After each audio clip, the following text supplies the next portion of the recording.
Okay. Hello, everyone. Until recently, I was the global head of user experience and design for Morgan Stanley. If you don't know who that is, it's one of the big investment banks, big evil investment banks. I am no longer, so I'm back out into the real world. But I'd like to spend a few minutes talking to you a little bit about what that 7.5 years of life was like inside of a very large financial institution.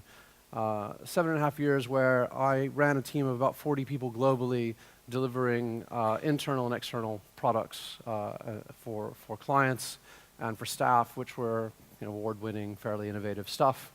And that was all interesting, but I think actually the part that I'm hoping I'll share with you is the kind of lessons learned about how to bring design and excellence in a large organization that otherwise probably could care less about design. So a bit of a background, I am not a corporate guy. In spite of 7.5 years, it was definitely an ethnographic experience. I spent most of my career in startups, agencies, consulting, doing kind of big digital transformation style projects. And so it was quite a strange thing to wind up in an environment like this. Anybody been on a trading floor before? Anybody been inside? So it's they're not the kind of screaming, shouting places that you see in movies. They're actually fairly sedate, except when the markets go crazy. But they are a particular kind of environment where salespeople rule the roost, where market decisions and market capitalization and other sorts of buzzwords like that actually determine what you do and why you do it. Big finance operates in the market, essentially driving the world economy. And so things like the kind of craziness of markets mean that people think very short term about how they make decisions, both as an organization, but also in terms of how they invest in things. So design thinking and kind of strategic planning and that sort of thing are hard to make happen. And our usual friends in the design world, our developers, in this environment are much more concerned with stability and scale, and so not all that interested really in the quality of the experience that they provide, either for the tools internally or even to clients outside. In fact, there's a whole, if anybody who's seen Bloomberg, there's a whole badge of honor that people like to claim for being able to work with unusable interfaces and spending years learning how to work with them.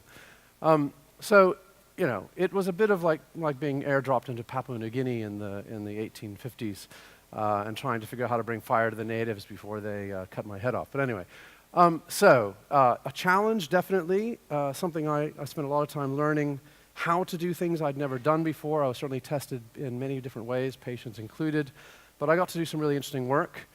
This is the only stuff I can show you, really, other than briefly somewhere else, because it's public-facing. It was work that probably doesn't look all that exciting to the outside world, but was rather extraordinarily different inside of the world of banking. Nothing like this had ever been done. It's more common now than it was 7.5 years ago, but still fairly rare. So I want to talk about kind of what are the things that were needed to make it happen. Obviously, building a team is the first and foremost thing. This is some of my, there's my staff. There they are spinning around. So I think one of the things about recruiting, which is probably my first and most important job, is I think we tend to think about hiring individuals.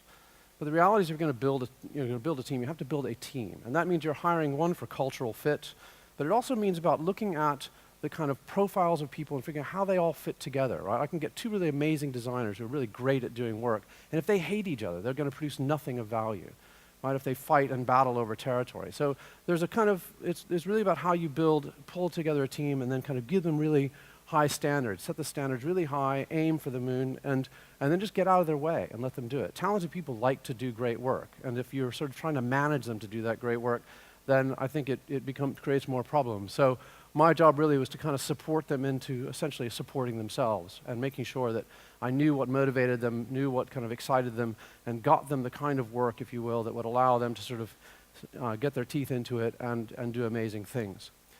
Then there's the whole problem of how you actually do great work in an organization which kind of is not interested in great, they're interested in good enough. So the first lesson for me there was that doing design in an organization in and of itself is a design problem. So all the things that we do in design, which is kind of understanding users and being empathetic and all those sorts of things, has to be applied here as well. You've got stakeholders, you've got users, you've got people who are fairly conservative in their mindset. And so you need to spend time understanding those personas, understanding their goals, understanding what makes them tick in order to figure out how to position design and the work that you want to do in their world. And so again, a lot of the skills that we have as designers, from user-centered design to listening and making things visible and that sort of thing, actually apply really well here. But not just in terms of doing the work, but to the organization itself. So you think of the organization as essentially a set of users. The other thing is then, it's very easy in large organizations where everybody's saying, yeah, don't put your head above the parapet, don't try too hard, it's all too hard, people have to kind of get involved and everything gets compromised, so don't take risks. You got to really set off from the beginning deciding that you're going to shoot for the moon. And you got to decide that that's important. Gravity is kind of always at work, and large organizations really have lots of gravity. So, if you're aiming for the target of, hey, let's do some great work, gravity's going to pull you down into someplace not quite so nice. So you need to factor that in, and you got to be very clear about, this is where we're going, knowing that you may or may not get there, but you'll be north of your target. When I first arrived, what people wanted was make it suck less, this sort of like really basic kind of design. I don't know if you're aware of the Kano model. It's a really nice framework for thinking about features, but I'm using it here in a different way. They really wanted us to do make it suck less work. Kind of get on and, designers are those guys that make better interfaces than developers. But you make our jobs hard, so just kind of do the minimal and just kind of get out of our way. Well, that really wasn't going to be an interesting life for me or my team, so we had to at least be able to demonstrate that we could do stuff that would drive performance, and every once in a while we had to do stuff that was delightful, stuff that kind of made people go, oh, well, wow, I didn't know that was possible. So it's very important to kind of understand what you're going to do, and deciding what kind of work you want to be associated with, and sticking to that. And not taking the make it suck less work, and only doing the work that is the kind of stuff that you want to be known for. And then if you do that consistently, this is the sneak peek at stuff that we did. If you do that consistently, then what happens is people start to give you more of that. Because success breeds success. Particularly in banking, if someone gets a new Maserati, the next guy goes, hey, how did he get a Maserati? So if you can deliver a Maserati for one guy, the guy next door is going to go, hey, I want one of those. So if you set your goal in the right place and you deliver consistently, then it becomes a self-reinforcing cycle. One of the other things that I hear a lot of is people talking about organizations don't understand design. They don't understand what we need. They don't understand how the process works. They don't understand. Well, frankly, it's not their job to understand. It's your job to help them know what you need to be successful. So one of the things I spent a lot of time doing was saying, people would come to me and say, hey, can we do that really cool? I want a Maserati like that. Can I have one of those? I'm like, well, here's what it takes to do that. And if they're not willing to play that game in that way, if they weren't willing to enable us to do that work and to follow that process, then I said, well, sorry, mate. I realize you can't do that. That's fine. There are other people who want to do that. And we would move on, because I think it's important for them to realize that it doesn't just kind of magically appear, that there's a process and a set of techniques that are needed to make that happen. And you have to ask for that. The other thing is, obviously, in a large organization, how you play with people is probably the most important thing. So, unlike the guy here who kind of got a bunch of people dancing, if you want to make change, you've got to be brave. You've got to stand, you've got to be able to show people what bravery looks like. You've got to be fearless, and you've got to make sure that the kind of experience people have with you and your team not only takes them places they haven't been before, but also is the best experience they've had all day. Right? So your team has to be something exceptionally positive for people, and both in terms of the experience they have and what they do. You can't really see this, but the other thing is to be aware that in large organizations, people are typically risk averse. And whilst we love to change things, break things, do things that are new, most people in large organizations are kind of afraid of uncertainty. So you've got to apply that empathy to help people understand, what process you're going through and take them on that journey to the light, if you will, and be sensitive to the fact that they might be less able to feel comfortable with the process. And one way I think we do that is I used to make the joke that what's the difference between a BA and a UX person, or a product manager and a UX person, is, well, we draw better pictures. And whilst that's sort of slightly, tongue in cheek, the reality is people can't visualize futures. They talk a lot about stuff, and words are really slippery. But if you can draw something, and you can show them in an instant what it's going to look like in the future, people suddenly go, oh, yeah, okay, I can get behind that. So our drawing skills are useful. And then obviously, I don't know what happened to the fonts on that one.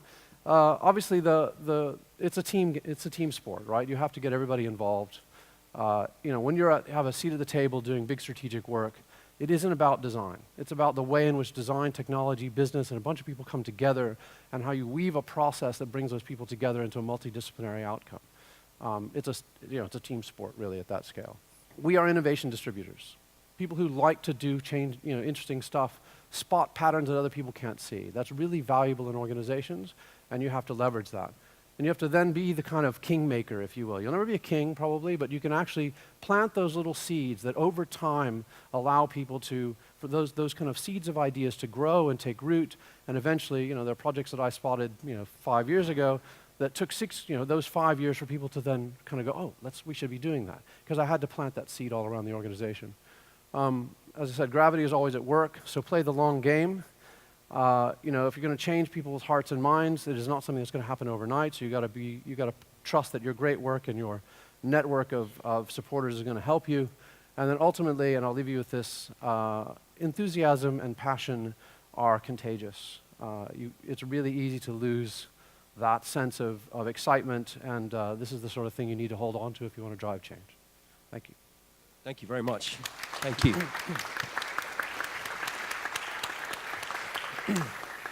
A whistle-stop tour. Thank you very much. We've eaten into a couple of minutes, but that's very good. That's not as bad as we thought. I'm really curious to go right back to the beginning, actually. You start off very casually by saying you've got this huge client, and you're doing mission-critical work for them that's worth literally billions of dollars, probably a minute. Probably not quite that much, but yeah. Okay. It's of that magnitude. Yeah. How do you pitch a client like that? How do you win work like that? Well, so I was hired, so I didn't have to pitch it. But I was brought in to take a product that was a client-facing product and essentially fix it and scale it and build a team around that. So that's how I started. I started in a very narrow space. And although quite important, it was our single client-facing product. So that's a lot of money and a lot of importance. But it was a place where, having arrived, doing that one thing, I suddenly realized, oh, this place kind of needs help. And so from there, it was sort of, well, why don't we just take this and use that as a base to kind of start to do other things? Sure.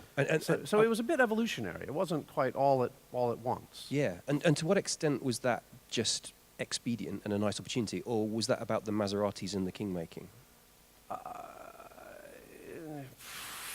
It's a bit of both. I mean, I'm not very good at accepting things as they are. I'm sort of, like to push things. I'm a bit of an instigator.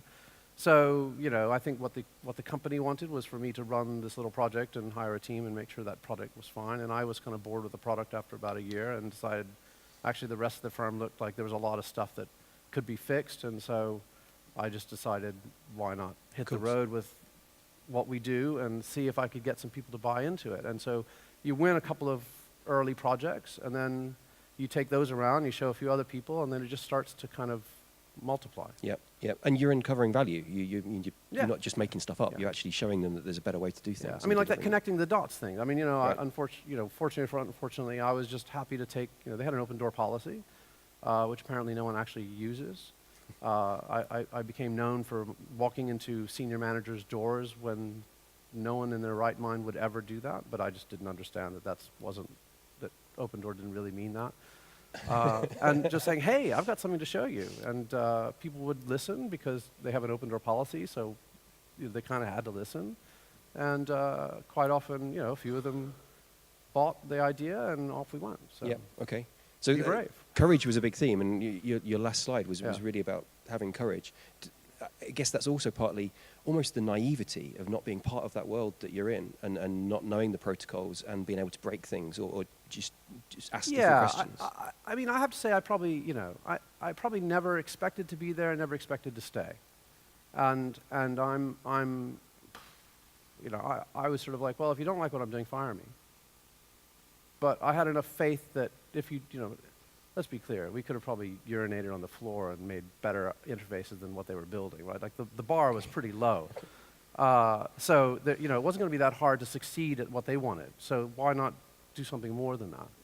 And I figured, well, who wouldn't want that? I mean, it just seems silly. Why would you accept something that didn't work?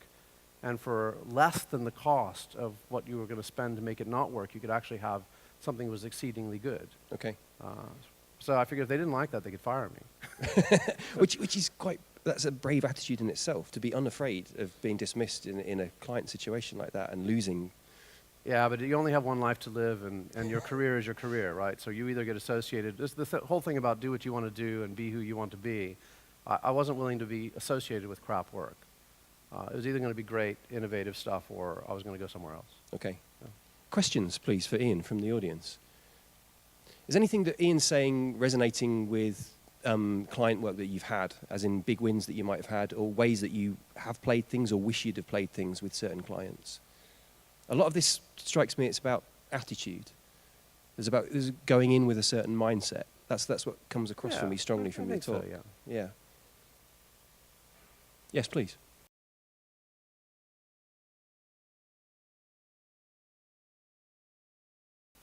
Well, I think the first thing is you don't sell design. No one could give us a shit about design, frankly. Certainly not bankers. What they care about was cost reduction, profit, risk reduction, efficiencies. So you have to look at if those, this is what I'm talking about the empathy. If you were going to design a product for someone, they don't really care about design. They care about what you're making for them and what problems you're solving. So if their problem was risk, then you'd say, well, okay, what's causing the risk and how can the bit that we know how to do, which is designing tools, reduce risk? And so then you kind of talk to them in those terms. So, and then they go, oh, great, can you do that? And you go, of course I can. And then, so I think if you're trying to sell, hey, we can do good design, we have this great process, I think people sort of don't care. But if you make it relevant to them, then you have a way in. The dialogue sort of evolves naturally. Yep. Thank you. And that kind of connects well with what Adam was saying in the last session as well. Yeah. Get to solving the actual problem, not the one that they think they're solving. We've got to push on because of time. But Ian, thank you very much. Another round of applause for Ian, please.